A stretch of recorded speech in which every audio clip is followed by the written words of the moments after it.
नमस्कार, एक बार फिर से हम हाजिर हैं विशेष के एक और विशेषांक के साथ। हमारी कोशिश रहती है कि आप तक कुछ अनूठा लाएं, मुद्दे पर सवाल खड़े किए जाएं, सब्जेक्ट्स और कैसे बेहतर हों उस पर मीमांसा हो, क्योंकि ये आपका और हमारा साझा प्रयास है। आप जानते ही हैं कि विशेष की इस खास और सीमित सीरीज में हम चुनाव से जुड़े विषयों पर चर्चा कर रहे हैं और अभी तक ऑन एयर हुए सभी एपिसोड्स पर आपने भी अपनी बेबाक राय रखी है, सराहा है, आलोचना की है, गलती हुई तो खिंचाई भी की है। अपना ये स्नेह आगे भी बनाए रखें। तो आज हम बात करते हैं चुनाव चिन्हों की।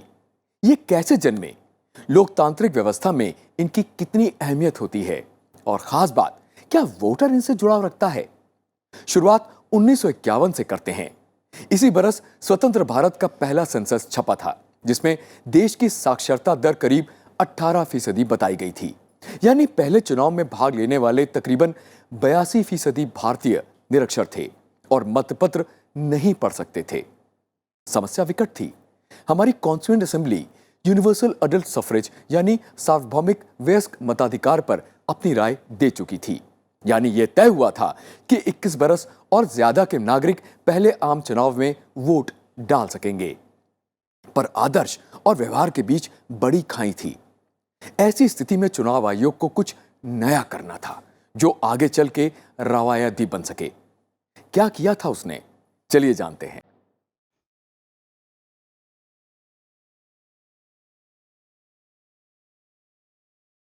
ये 50 का दशक था। राष्ट्र निर्माण का दायित्व अब भारतीयों के हाथ था और सामने थी पहली कठिन चुनौती, यानी जनतंत्र की ठोस बुनियाद रखना।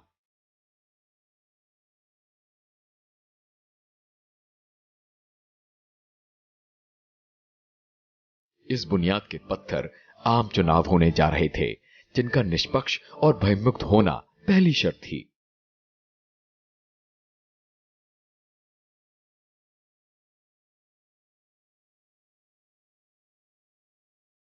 चुनाव आयोग को ऐसी व्यवस्था की बुनावट करनी थी जो सारे हिंदुस्तानियों के लिए सहज हो और सरल हो।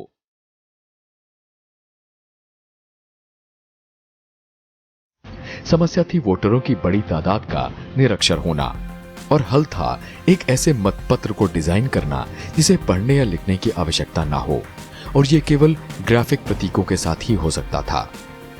और नवगठित चुनाव आयोग के पास एक ऐसा मॉडल था। Who His Majesty's government is, that responsibility for the government of India. थोड़ा और पीछे चलते हैं। 1931-32 में भारत के भविष्य पर लंदन में गोलमेज सम्मेलन हुआ था, जिसमें इंडियन फ्रेंचाइज कमेटी बनाने का निश्चय किया गया। इस समिति का लक्ष्य भारत में एक विस्तारित और न्याय संगत चुनाव प्रणाली बनाना था। इसने भी ये माना कि सार्थक चुनाव सार्वभौमिक वयस्क मताधिकार के मार्फत ही कराए जा सकते हैं। पर भारत जैसे विराट और विविध देश में ये कैसे होगा, उस पर समिति ने कोई सुझाव नहीं दिया था। ये भारतीय जनतंत्र के शुरुआती दिन थे और चुनाव चिन्हों की सबसे बड़ी जरूरत निरक्षर वोटर को देश के राजनीतिक और चुनावी तंत्र से अवगत कराना था, ताकि उसकी भागीदारी बढ़ाई जा सके। एक चुनौती और थी कि इतनी बड़ी तादाद में सरकारी कर्मचारी कहां से लाए जाएं, जो 1 या 2 दिन में चुनाव करा सकें। पर इस बात पर जरूर सहमति बनी कि सिर्फ निरक्षर होने भर से किसी को मत देने से वंचित नहीं किया जा सकता। यहीं से सिलोन मॉडल की एंट्री होती है। सिलोन यानी आज का श्रीलंका उस वक्त ब्रिटिश उपनिवेश का हिस्सा था, जिसके औपनिवेशिक सचिव सर बर्नार्ड बॉर्डिलॉन थे, जिन्हें भारतीय चुनाव के महत्वपूर्ण प्रभावकों में गिना जाता है। बॉर्डिलॉन एक ऐसी प्रणाली के जनक माने जाते थे जहां सिलोन का कोई भी आम नागरिक जो केवल वोट देना चाहता था, उसे अपना पंजीकरण कराना पड़ता था। समिति के मुताबिक पंजीकरण के बाद मतदाता अपना वोट रंगीन बॉक्स या सिंबल प्रणाली के तहत देता था। तो इस बात से कोई फर्क नहीं पड़ता था कि मतदाता साक्षर है या अनपढ़, वो बैलेट पेपर का इस्तेमाल कर सकता था। यही वो कुछ विचार थे जिन पर देश के पहले मुख्य चुनाव आयुक्त सुकुमार सेन ने वोटिंग प्रणाली का आधारभूत ढांचा तैयार किया और पहला आम चुनाव कराया, जो कई मायनों में आज भी मिसाल माना जाता है।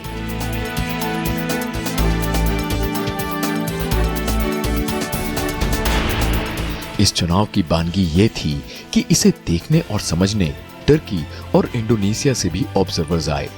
इन देशों में तब जनतंत्र की ताजा कोपलें फूट रही थीं। पहले चुनाव की पेचीदगी कुछ इन तथ्यों से भी मालूम पड़ती है। जैसे उस वक्त वोटरों की संख्या करीब 17.6 करोड़ थी।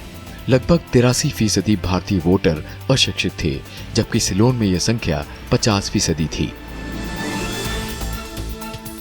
चुनाव आयोग को लोकसभा और सारी विधानसभाओं के चुनाव एक साथ कराने पड़े थे।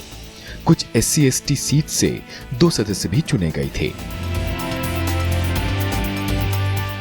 एक सीट से कई सदस्य चुनने का प्रचलन 1962 में बंद हुआ। फिलहाल वक्त के साथ साथ भारत की वोटिंग प्रणाली में बदलाव होते रहे।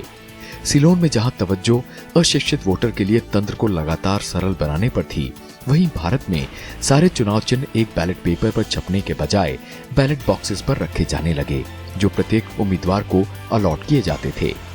हर वोटर को जरूरी बैलेट पेपर दिए जाते थे, जिन्हें वो अपने उम्मीदवार के बैलेट बॉक्स में डाल दिया करता था।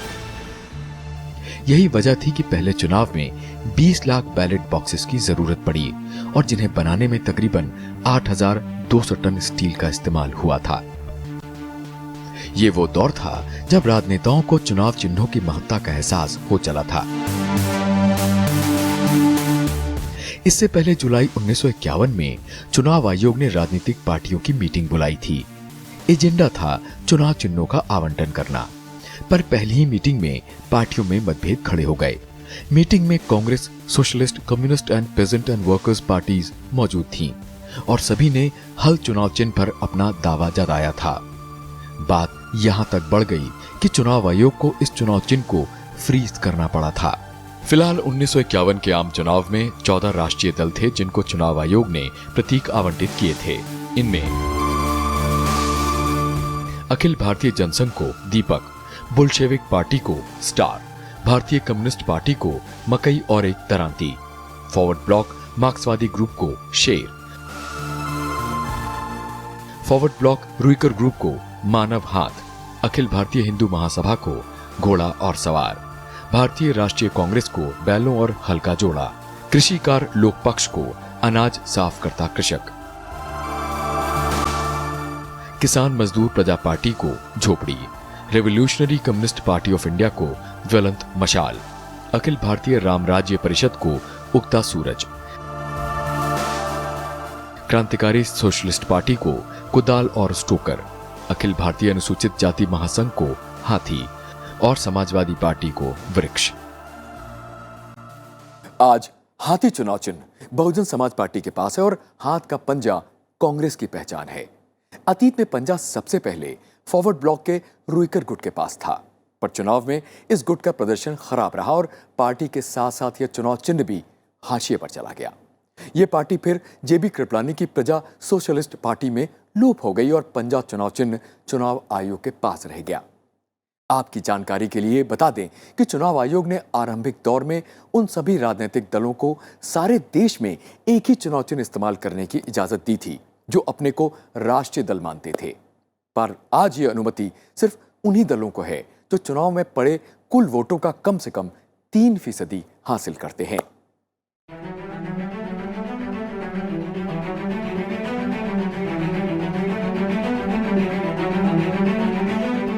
चुनाव चिन्ह का प्रचार और प्रसार कितना अहम होता है, इसकी बानगी इस बात से मिलती है कि जब चुनाव अभियान के दौरान सियासी पार्टियां और उसके नेता अपनी पार्टी और उम्मीदवार का नाम एक बार ना लें, पर जनता में, रैलियों में, शहरों और गांव की गलियों में, यानी जहां मौका मिले, अपने चुनाव चिन्ह का गुणगान करना नहीं भूलते। कमल पे मोहर लगाएंगे, फिर मोदी जी को जिताएंगे। पंजे की बटन दबाना है, पंजे की बटन दबाना है, तो दबाना है हाथी का बटन। पहले चुनाव में सुकुमार सेन होते थे चुनाव आयुक्त। तो उन्होंने जो 2-2.5 साल तक तैयारी की, उस तैयारी का एक बड़ा हिस्सा था कि पहली बार मतदाताओं को चुनाव चिन्ह से कैसे परिचित कराया जाए। उसके लिए उन्होंने बहुत ट्रेनिंग दी, अपने अफसरों को ट्रेनिंग दी, जो लोग चुनाव कराने वाले थे उनको ट्रेनिंग दी गई। तो पहले चुनाव की कठिनाई दूर हुई और उसी में जो राष्ट्रीय पार्टियां थी उनको उनके चुनाव चिन्ह मिले। आज चुनाव चिन्ह पॉलिटिकल मार्केटिंग का अटूट हिस्सा कहे जा सकते हैं। इससे जुड़े कई मजेदार किस्से भी हैं। 1962 के आम चुनाव को लेकर कोलकाता की एक पत्रिका सन्मार्ग में ऐसे कई किस्सों का बखान है जो उम्मीदवार और चुनाव चिन्हों के करीबी रिश्तों को इंगित करते हैं। एक उम्मीदवार जिसका चुनाव चिन्ह हाथी था, एक जीवित हाथी पर सवार होकर प्रचार पर निकला करता था। यह हाथी साथ जुड़े एक डिब्बे में कागज के पन्ने डालता चलता था, यानी वोटर भी ऐसा ही करें। एक उम्मीदवार को चुनाव चिन्ह बाघ मिला था, तो जनाब बाजार में आगे आगे चला करते थे और उनके पीछे पिंजड़े में बंद बेचारा बाघ। उम्मीदवार जीते ना जीते, पर जनता का ज्ञानवर्धन और मनोरंजन दोनों हो जाता था। 1957 का एक अजीब किस्सा भी हुआ ये कि एक उम्मीदवार को चुनाव चिन्ह मुर्गा मिला, तो नेताजी उसे लेकर पोलिंग बूथ जा पहुंचे। मौके पर मुर्गे को एक चील ले उड़ी। नतीजतन वोटर भी स्वाभाविक निष्कर्ष तक पहुंचा कि अगर नेताजी अपना चुनाव चिन्ह ना बचा पाए तो जनता के हित क्या खाक बचा पाएंगे, और इस तरह नेताजी चुनाव हार गए। आइए अब जानते हैं कि चुनाव चिन्ह से जुड़ी और क्या खास बातें हैं। चुनाव आयोग की गाइडलाइंस के अनुसार कोई भी चुनाव चिन्ह जाति या धर्म को प्रतिबिंबित नहीं कर सकता। राजनीतिक दल किसी विशेष चुनाव चिन्ह का आग्रह भी कर सकते हैं, पर उस पर आखिरी फैसला चुनाव आयोग का होता है। एक बात और, चुनाव आयोग चुनाव चिन्ह आवंटित करते वक्त राज्य और राष्ट्रीय दलों के बीच अंतर रखता है।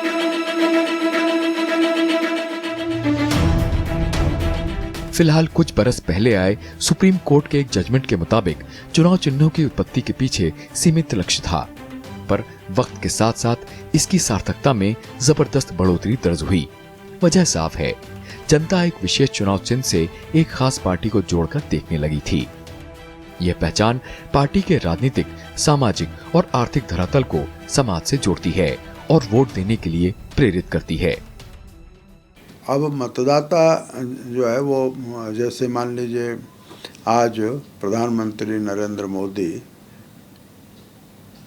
के प्रति आकर्षण है, परंतु मतदाता को नरेंद्र मोदी याद रहेंगे, परंतु नरेंद्र मोदी का चुनाव चिन्ह कमल है, ये भी पार्टी कोशिश करती है और पार्टी लोगों के अब ध्यान में आता है।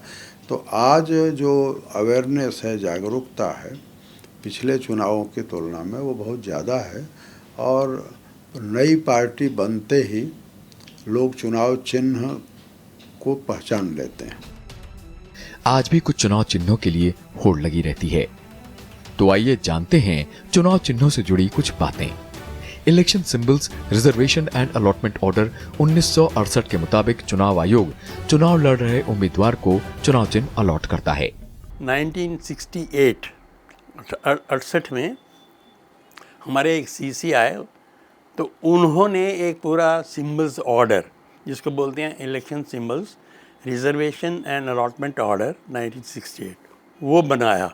उसके मुताबिक सब पॉलिटिकल पार्टीज़ को उन्होंने कहा कि रजिस्ट्रेशन भी कराओ हमारे पास, और फिर अगर कुछ एक पर्टिकुलर परसेंटेज आप वोट्स लेंगे जनरल इलेक्शंस में तो हम आपको रिकग्नाइज़ करेंगे।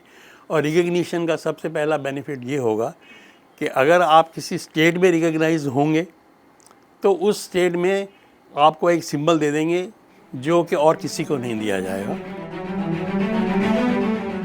किसी भी रजिस्टर्ड पार्टी से लड़ रहा उम्मीदवार पार्टी का चुनाव चिन्ह इस्तेमाल कर सकता है, पर औरों को आयोग के पास जाकर मौजूदा चुनाव चिन्हों में से ही किसी को लेना होता है। एक उम्मीदवार को नामांकन पत्र जमा कराते वक्त 3 चुनाव प्रतीक देने होते हैं, जिनमें से एक उसे आवंटित किया जाएगा। चुनाव आयोग की सूची के अलावा किसी भी विकल्प को खारिज कर दिया जाता है। चुनाव आयोग एक पंजीकृत राजनीतिक दल के आवेदन पर चुनाव चिन्ह रिजर्व भी कर सकता है। यानी अगर एक राज्य में पंजीकृत पार्टी किसी दूसरे राज्य में चुनाव लड़ना चाहती हो तो वो अपने चुनाव चिन्ह पर ही दूसरे राज्य में चुनाव लड़ सकती है, बशर्ते कोई दूसरा दल उस चिन्ह का इस्तेमाल ना कर रहा हो। 2 और ज्यादा राजनीतिक दल एक ही चुनाव प्रतीक रख सकते हैं, बशर्ते वो एक ही राज्य में ना हो। उदाहरण के तौर पर फेडरल पार्टी ऑफ मणिपुर और डीएमके का प्रतीक उगता सूरज है, पर इन्हें दूसरे राज्यों में जाने पर अलग प्रतीक लेना होगा। ठीक यही बात बहुजन समाज पार्टी और असम गण परिषद के संदर्भ में भी कही जा सकती है। पहले चुनाव आयोग ऐसी किसी भी पॉलिटिकल पार्टी की मान्यता रद्द कर दिया करता था जो राज्यों के चुनाव में कम से कम 6% वोट और 2 सीटें नहीं जीत पाती थी। राष्ट्रीय दलों के मामले में यह शर्त 6% वोट और कम से कम 4 राज्यों में 2 एमएलए की सीट होती थी। गैर मान्यता प्राप्त दलों के तो चुनाव प्रतीक तक जब्त हो जाते थे। 1997 के बाद से इसे बंद कर दिया गया है। अगर राजनीतिक पार्टी का विघटन हो जाता है तो ऐसे मामले में चुनाव आयोग तय करता है कि कौन सा धड़ा चुनाव प्रतीक का इस्तेमाल कर सकता है। आयोग दोनों धड़ों से नए प्रतीक पर भी चुनाव लड़ने को कह सकता है। ये परिपाटी अलग अलग दौर में समाजवादी पार्टी, कांग्रेस और एआईडीएमके के मामले में स्थापित हो चुकी है। क्या आप जानते हैं कि पहले आम चुनाव में कितनी राजनीतिक पार्टियां थीं? चुनाव आयोग के आंकड़े के मुताबिक ये 1950 में 54 थीं, 2014 में 475 थीं और 2019 में बढ़कर 2293 हैं। यानी आजादी से लेकर अब तक राजनीतिक पार्टियों की संख्या में 780% का इजाफा हुआ है। ये सोचा जा सकता है कि इन सारी पार्टियों के लिए चुनाव चिन्ह आवंटित करना चुनाव आयोग के लिए कितनी बड़ी चुनौती रही होगी। फिलहाल 2019 के आम चुनाव में 7 पार्टियों को राष्ट्रीय दर्जा मिला है, जिनमें तृणमूल कांग्रेस को घास फूल का जोड़ा, बहुजन समाज पार्टी को हाथी, भारतीय जनता पार्टी को कमल का फूल, कांग्रेस को हाथ का पंजा, भारतीय कम्युनिस्ट पार्टी को बाली और हसिया, भारतीय कम्युनिस्ट पार्टी मार्क्सिस्ट को हसिया और हथौड़ा और नेशनलिस्ट कांग्रेस पार्टी यानी एनसीपी को घड़ी। इसके साथ ही देश में 48 मान्यता प्राप्त राज्य या क्षेत्रीय पार्टियां हैं। चलिए अब देखते हैं देश की राष्ट्रीय पार्टियों और उनके चुनाव चिन्हों का सफर कैसा रहा। पहले बात करेंगे भारतीय राष्ट्रीय कांग्रेस यानी इंडियन नेशनल कांग्रेस की, जिसकी स्थापना 1885 में हुई थी। इसका चुनाव चिन्ह पंजा है। कांग्रेस देश का सबसे पुराना राजनीतिक दल है। इसके चुनाव चिन्हों को 2 बार बदला गया है। शुरू में पार्टी का चुनाव चिन्ह 2 बैलों की जोड़ी थी। 1969 में पार्टी के विभाजन के बाद चुनाव आयोग ने इस चुनाव चिन्ह को जब्त कर लिया था। कामराज के नेतृत्व वाली पुरानी कांग्रेस को तिरंगे में चरखा मिला था। नई कांग्रेस को गाय और बछड़े का चुनाव चिन्ह मिला था। 1977 में आपातकाल खत्म होने के बाद चुनाव आयोग ने गाय बछड़े के चिन्ह को भी जब्त कर लिया था। चुनाव आयोग ने फिर कांग्रेस को हाथी, साइकिल या पंजे का विकल्प दिया था। कांग्रेस ने पंजा चुना, तभी से पार्टी का चुनाव चिन्ह पंजा चला रहा है। भारतीय जनता पार्टी, इसकी स्थापना 1980 में हुई थी। इसका चुनाव चिन्ह कमल का फूल है। 1951 में भारतीय जनसंघ का चुनाव चिन्ह दीपक था। 1977 में आपातकाल के बाद जनसंघ को जनता पार्टी बनाने के लिए कई अन्य पार्टियों के साथ मिला दिया गया और इसका चुनाव चिन्ह हलधर किसान हो गया। भारतीय जनता पार्टी की स्थापना 6 अप्रैल 1980 को हुई थी।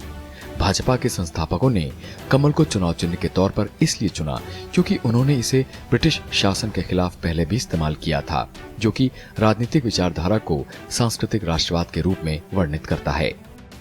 मार्क्सवादी कम्युनिस्ट पार्टी, स्थापना 1964, चुनाव चिन्ह हसिया और हथौड़ा। ये काफी हद तक भारतीय कम्युनिस्ट पार्टी के चुनाव चिन्ह से मिलता जुलता है।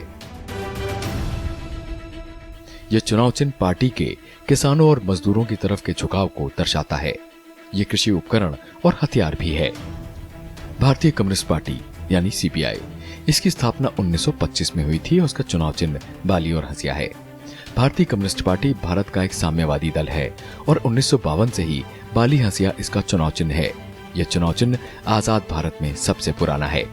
बहुजन समाज पार्टी, इसकी स्थापना 1984 में हुई। इसका चुनाव चिन्ह हाथी है। देश भर में असम और सिक्किम को छोड़कर पार्टी इसी चुनाव चिन्ह पर चुनाव लड़ती है। बसपा का चुनाव निशान हाथी शारीरिक शक्ति और ऊर्जा का प्रतीक माना जाता है। राष्ट्रवादी कांग्रेस पार्टी यानी एनसीपी, इसकी स्थापना 1999 में हुई। राष्ट्रवादी कांग्रेस पार्टी का चुनाव चिन्ह नीले रंग की रेखीय घड़ी है जिसके नीचे 2 पाए और ऊपर अलार्म का बटन है। ये घड़ी 10:10 का समय दिखाती है। ये भारतीय ध्वज पर स्थित है। अखिल भारतीय तृणमूल कांग्रेस, इसकी स्थापना वैसे तो 1 जनवरी 1998 को हुई, पर एक राष्ट्रीय राजनीतिक दल के रूप में इसको मान्यता मिली 2 सितंबर 2016 को। इसका चुनाव चिन्ह घास फूल का जोड़ा है। इसमें राष्ट्रीय ध्वज के सभी रंग शामिल हैं। चुनाव आयोग का काम दुरूह क्यों होता है? विस्तार, विविधता और बारीकी की वजह से। भारत में मल्टी पार्टी पॉलिटिकल सिस्टम है।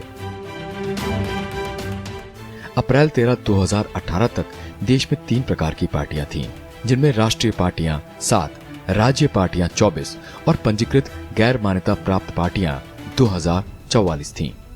इनमें से पंजीकृत गैर मान्यता प्राप्त पार्टियों को किसी निश्चित प्रतीक पर चुनाव लड़ने की सुविधा नहीं होती है। इनको चुनाव आयोग द्वारा दिए गए फ्री सिंबल्स या मुक्त प्रतीकों में से चुनना पड़ता है। फिलहाल चुनाव आयोग की सूचना के मुताबिक ऐसे करीब 84 फ्री सिंबल्स अभी उपलब्ध हैं। आपको बता दें कि आज सारी राष्ट्रीय और क्षेत्रीय पार्टियों के पास चुनाव आयोग द्वारा अलॉट किए गए स्थायी चुनाव प्रतीक हैं। कमीशन ने एक स्कीम बनाई है कि आप जो है वो 6 महीने पहले, अगर नई पार्टी है बिल्कुल 6 महीने पहले आप अगर हमको जो एक एप्लीकेशन दीजिए कि हम इस स्टेट में इन कॉन्स्टिट्यूंसी में इलेक्शन लड़ना चाह रहे हैं, तो हमको कॉमन सिंबल दे सकते हैं पहले ही कि भाई आप भी इस पर अपना। तो बाकी अदरवाइज़ जो है इंडिपेंडेंट्स को और बाकी रजिस्टर्ड पार्टीज़ को सिंबल्स जो है वो लास्ट डे अब जो विड्रॉल होता है, पहले नॉमिनेशन होती हैं, फिर स्क्रूटनी होती है, फिर विड्रॉल होती है। तो विड्रॉल के दिन जब 3 बजे जब विड्रॉल होती है तो उसके बाद में पता चलता है कि कौन कौन से कैंडिडेट्स जो हैं वो फील्ड में हैं। तो जो रिकग्नाइज पार्टीज़ के कैंडिडेट्स उनको तो अपना सिंबल मिलता है, और ये वाली जो दूसरी पार्टीज़ हैं जिनको हमने कॉमन सिंबल की अलॉटमेंट की उनको मिल जाएगा। कई बार चुनाव चिन्ह हास्य या विवाद का कारण भी बनते हैं। दिलचस्प किस्सा तो एक बहुत है। एक दफ़ा ऐसा हुआ कि कानून में लिखा है कि हर कैंडिडेट को एक डिफरेंट सिंबल मिलेगा। तो एक दफ़ा 1993 या 94 की बात है, 90। तो तमिलनाडु में कहीं कोई झगड़ा हो गया आपस में पार्टीज़ का, और वहाँ के लोगों ने जो गवर्नमेंट से कुछ उनकी नाराज़गी थी, तो उनका ये था कि हम इलेक्शन होने नहीं देंगे। तो उन्होंने एक छोटी सी कॉन्स्टिट्यूंसी, नाम तो मुझे याद नहीं आ रहा, 1033 कैंडिडेट्स खड़े कर दिए। अब 1033 कैंडिडेट्स को 1033 सिंबल देने हैं, तो समझ नहीं आ रही थी उनको कैसे दिया जाए। तो हमने 8-10 आदमियों को मार्केट में भेजा, तो भाई आपको जो भी चीज़ नज़र आती है मार्केट में ना, उनका नाम लिख के ले आओ और फिर डिज़ाइन बनवा लेंगे। तो वो लेके के ले आए। उसमें क्या हुआ कि हमने देखा कि करीब 350 के करीब ही उनको ऐसी आर्टिकल्स मिली जो कि लोग सिंबल के इस तरीके से इस्तेमाल कर पा सकते थे। अब देने थे 1033, तो फिर हमने उसको देना तो है, फिर ऐसे किया। मान लीजिए जैसे वो एक पेन को लेके आए, तो 1 पेन, 2 पेन, 3 पेन, 3 सिंबल हो गए। तो 350 जो है वो 1050 हो गए। तो इस हिसाब से हमने हर कैंडिडेट को एक सिंबल दे दिया।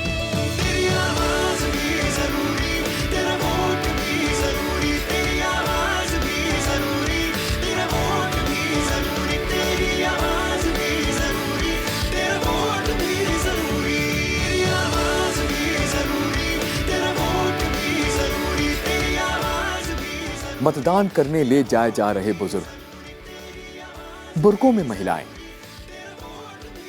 दूर दराज गांव में वो तमाम समूह जो गाजे बाजे के साथ इस महापर्व में आहुति डालने जाते हैं, वो सभी लोग जो चिलचिलाती धूप में घंटों लाइनों में लगे रहते हैं और नंबर आने पर शांति से वोट डालकर अपनी दुनिया में लौट जाते हैं। और ये काम ना जाने कितनी पुश्तें करती आ रही हैं। इस देश का एक आम वोटर चुनाव दर चुनाव संदेहवादी पर्यवेक्षकों और उस हर तबके को निराश करता आ रहा है जो उसकी समझ, भूमिका और क्षमता पर उंगलियां उठाते रहे हैं। और उसकी इस कामयाबी में एक बड़ा रोल निभाया है चुनाव चिन्हों ने, जिन्होंने जनमानस में पार्टियों और उम्मीदवारों से कहीं बड़ी लकीर खींची है। तमाम दौर फना होते देखे हैं और प्रचार अभियान में तमाम रंग भरे हैं। इस महापर्व को यादगार बनाया है। आज ये सफर बैलेट पेपर से गुजरकर ईवीएम तक आ पहुंचा है। इस सफर के गवाह बनिए। वोट है तो जरूर दीजिए। जैसा कि एक शो में एक छात्र ने हमसे साफ कहा था कि अगर उंगली लगाई नहीं तो उंगली उठाइए भी मत। फिलहाल आज इतना ही। हमारी पूरी कोशिश रहती है कि कोई त्रुटि ना रह जाए। अगर आपको दिखे तो हमें बताइएगा, उसे हम सुधारेंगे।